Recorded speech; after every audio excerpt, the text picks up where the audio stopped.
आज हम लोग केमिजोरप्शन के बारे में बात करेंगे। इससे पहले हम लोगों ने फिजिजोरप्शन पढ़ रखा है। तो फिजिजोरप्शन में क्या हो रहा था, सॉलिड सरफेस के ऊपर gas particles means adsorbate van der Waals forces के थ्रू एड हो रहे थे। बट यहाँ पे क्या हो रहा है, केमिकल बॉन्ड फॉर्मेशन हो रहा है। In chemisorption should be chemical bond formation. Actually in chemisorption में प्रोसेस क्या है कि कोई भी केमिकल बॉन्ड फॉर्मेशन होगा, दिस में भी आयनिक बॉन्ड और कोवेलेंट बॉन्ड, या तो आयनिक बॉन्ड होगा और या तो कोवेलेंट बॉन्ड होगा। मीन्स केमिजोरप्शन की फर्स्ट प्रॉपर्टी क्या है, it should have chemical bond. ठीक है, फॉर एग्जाम्पल अगर इसका देखें कि फर्श के ऊपर आपने पेंट डाल दिया है, तो जैसे पेंट डालेंगे तो एक लॉन्ग टर्म के लिए स्टेबल हो जाएगा और इजीली ब्रेक डाउन नहीं होगा, इजीली सरफेस से रिमूव नहीं होगा। मीन्स कोई केमिकल बॉन्ड फॉर्मेशन हो गया है। अदर भी बहुत सारे एग्जांपल्स हैं कि किसी टू थिंग्स को आपने मिक्स कर दिया और उसमें कोई बॉन्ड फॉर्मेशन हो जा रहा है जिससे कि वो मोर स्टेबल हो जा रहा है। तो यहाँ क्या है, gas particles attach toward the surface of solid by the chemical bond. Chemical bond में भी आयनिक बॉन्ड और कोवेलेंट बॉन्ड। तो ये एग्जांपल हम लोग देख रहे हैं कि इसमें जो गैस पार्टिकल्स हैं आयनिक बॉन्ड और कोवेलेंट बॉन्ड के थ्रू जुड़े हुए हैं। तो ये आयनिक बॉन्ड भी हो सकता है। आयनिक बॉन्ड की कंडीशन क्या है कि compounds must have ionic properties crystalline in nature. But अगर क्रिस्टलाइन नेचर नहीं है तो कोवेलेंट बॉन्ड फॉर्मेशन होगा। नेक्स्ट इसकी प्रॉपर्टीज देखते हैं। प्रॉपर्टीज इसके कैरेक्टरिस्टिक प्रॉपर्टीज में क्या है कि हाई स्पेसिफिसिटी। अब हम लोग वहां बात कर रहे थे फिजिजोरप्शन में, तो वहां लो स्पेसिफिसिटी थी, बट यहाँ पे क्या है, हाई है। इसलिए क्यों, केमिकल बॉन्ड फॉर्मेशन हो रहा है।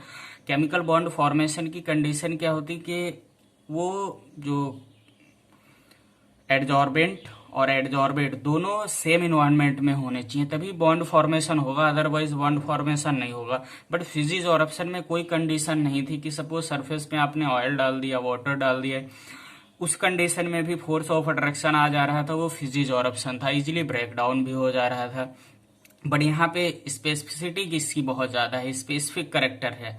दूसरा क्या है, इरिवर्सिबिलिटी। वहां क्या था, रिवर्सिबल नेचर का था, बट यहाँ क्या है, इरिवर्सिबल नेचर है due to chemical bond formation. अब अगर केमिकल बॉन्ड फॉर्मेशन है तो हाई एक्टिवेशन एनर्जी होगा। ये तो सिंपल सी बात है, activation energy directly proportional strength of chemical bond. तो यहाँ पे क्या है, एक्टिवेशन एनर्जी बहुत ज्यादा है। अब हम लोग कंसेप्ट एनसीईआरटी का ले रहे हैं, तो इसमें हम लोग पॉइंट जो एनसीईआरटी का है वो हाई एक्टिवेशन एनर्जी बिल्कुल सही है। इसमें क्या है कि अगर केमिकल बॉन्ड फॉर्मेशन है तो एक्टिवेशन एनर्जी ज्यादा होगा। एक्टिवेशन एनर्जी जो इसकी एंथैल्पी है वो 80 to 240 किलो जूल पर मोल है। ठीक है, दूसरा देखते हैं हम लोग पॉइंट है, सरफेस एरिया इंक्रीज करेंगे तो एडजॉर्प्शन इंक्रीज होगा। ये सेम प्रोसेस है, फिजिजोरप्शन में भी सेम था कि सरफेस एरिया जितना आप इंक्रीज करोगे उतना इसका एडजॉर्प्शन इंक्रीज हो जाएगा।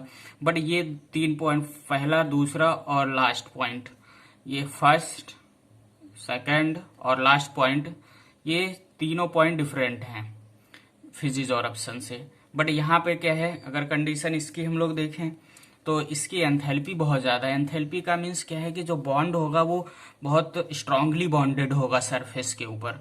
तो यहाँ पे जो बॉन्ड है वो स्ट्रांगली बॉन्डेड है सॉलिड सरफेस के ऊपर।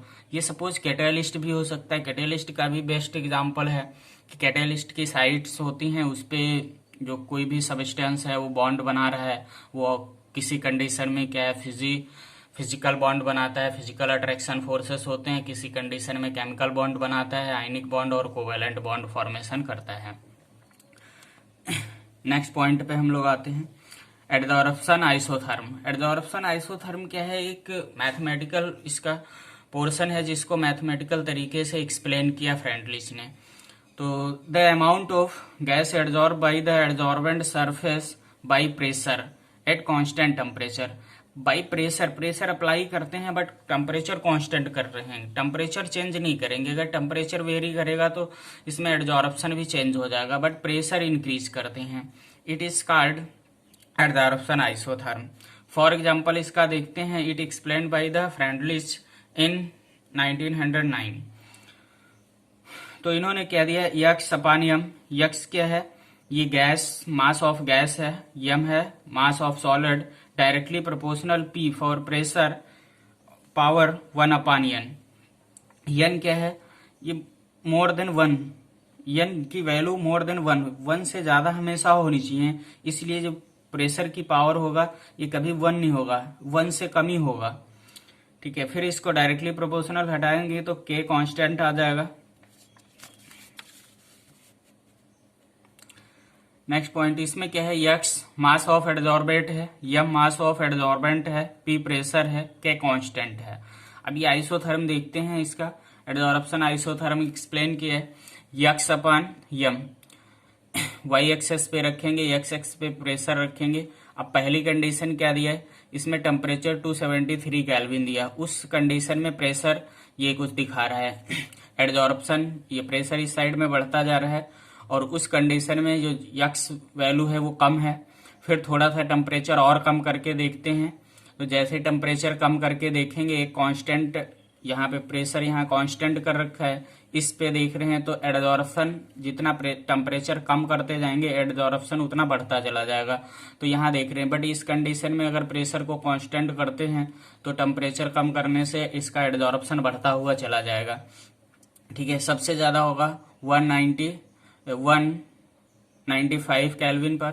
अब नेक्स्ट पॉइंट इसका एक बहुत इंपॉर्टेंट पॉइंट आता है सैचुरेशन कंडीशन। सैचुरेशन कंडीशन क्या होगा, एक टेम्परेचर कम करते जाएंगे, बट ऐसा नहीं होगा कि जितना कम करते गए एडजॉर्प्शन बढ़ता गया, ऐसा बिल्कुल नहीं होगा। फिर एक कंडीशन क्या होगा, सैचुरेशन कंडीशन आ जाएगी। सैचुरेशन कंडीशन जैसे राइज हो जाएगी, फिर उसके बाद इसमें एडजॉर्प्शन इंक्रीज नहीं होगा अगर हम प्रेशर भी इंक्रीज करते हैं, ये सैचुरेशन कंडीशन आती हैं।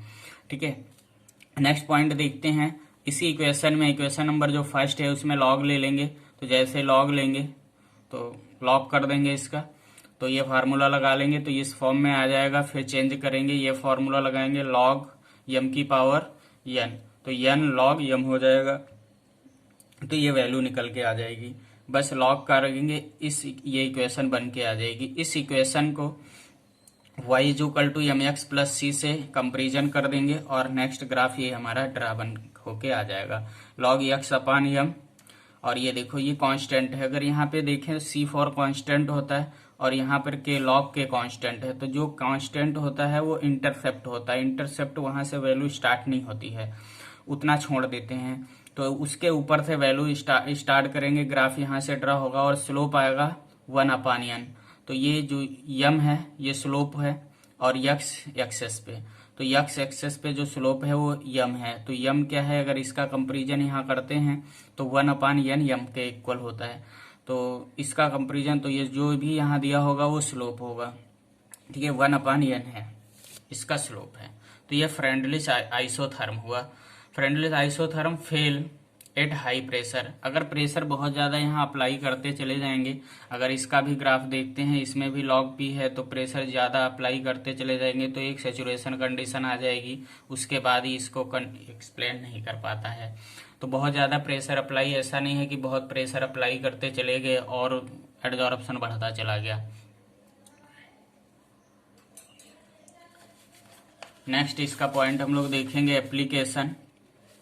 तो एप्लीकेशंस ऑफ एडजॉर्प्शन, पहला पॉइंट क्या है, production of high vacuum. High vacuum क्या है कि प्रोडक्शन ऑफ हाई वैक्यूम, अभी इसमें से जब एडजॉर्प्शन हो जाएगा, सपोज कि एक रूम में बहुत ज्यादा मॉइस्चर है और आपने कोई एडजॉर्बेट यूज कर लिया है, सपोज सिलिका यूज कर लिया है, क्योंकि सिलिका है वो मॉइस्चर को एब्जॉर्ब कर लेगा और वहां पे धीरे धीरे वैक्यूम होगा। सपोज आपने चारकोल यूज किया और अदर कोई सब्सटेंस यूज किया, तो जो गैसेस को एब्जॉर्ब कर रहा है, कोई आपने यूज किया जो ऑक्सीजन को एब्जॉर्ब कर रहा है, तो इस तरीके से कि वहां पर गैसेस कम होने लगेंगी, वैक्यूम क्रिएट होना स्टार्ट हो जाएगा। तो इसका यूज एक स्मॉल अमाउंट में वैक्यूम क्रिएट करने में भी हो सकता है, बट ये लार्ज इंडस्ट्रियल लेवल पे इसका यूज नहीं हो सकता है।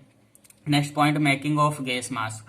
तो गैस मास्क प्रेजेंट टाइम में कोल माइंस में गैस मास्क इसी बेस पे बनाते हैं, on the basis of adsorption.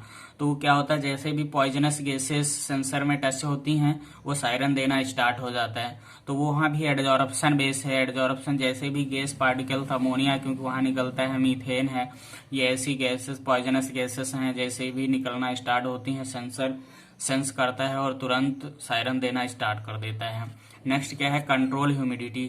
तो ह्यूमिडिटी क्या है, अगर रूम में बहुत ज़्यादा मॉइस्चर है तो उसमें अभी ह्यूमिडिटी का सबसे बेस्ट एग्जांपल है कि जब भी मोबाइल और लैपटॉप लेके आते हैं उसमें एक पुड़िया निकलती है, उसमें सिलिका रहता है, तो उसका यूज होता है, वो मॉइस्चर को एब्जॉर्ब करता है। मॉइस्चर को एब्जॉर्ब, जैसे क्लॉथ लेके आए तो ब्रांडेड क्लॉथ है उसमें सिलिका निकलेगा, छोटा सा पैकेट सिलिका का रहता है, तो उसका काम होता है कि मॉइस्चर को एब्जॉर्ब करना है। एक्चुअली ये क्या करता है, अगर मॉइस्चर एब्जॉर्ब नहीं होगा तो वो लॉन्ग टाइम के लिए रहेगा, तो वहाँ पे स्मेल आना स्टार्ट हो जाएगी। तो कंट्रोल ऑफ ह्यूमिडिटी ये बहुत इंपॉर्टेंट है, जो प्रेजेंट टाइम में यूज भी हो रहा है बहुत ज़्यादा। नेक्स्ट क्या है, हेड्रोजीनियस कैटालिसिस प्रोड्यूसेस। तो हेड्रोजीनियस कैटालिस्ट तो हम लोग जानते हैं कि कोई कैटालिस्ट जो फंक्शन होता है वो on the basis of adsorption ही होता है। नेक्स्ट है क्रोमेटोग्राफिक एनालिसिस। क्रोमेटोग्राफिक एनालिसिस में भी एडजॉर्प्शन बेस्ड होता है कि फॉर एग्जांपल हम लोगों ने जो क्रोमेटोग्राफी पढ़ी थी, तो क्रोमेटोग्राफी में एडजॉर्प्शन होगा क्योंकि टॉप टू बॉटम उसमें सेपरेट करते हैं, जैसे भी कंपाउंड उसमें डालते हैं तो उसमें बैंड बनना स्टार्ट हो जाते हैं। यहाँ पे बैंड इस तरीके से बैंड बनते रहते हैं और नीचे प्योर सब्सटेंस आता रहता है, तो वो भी बेस्ड है on adsorption. Okay, thank you.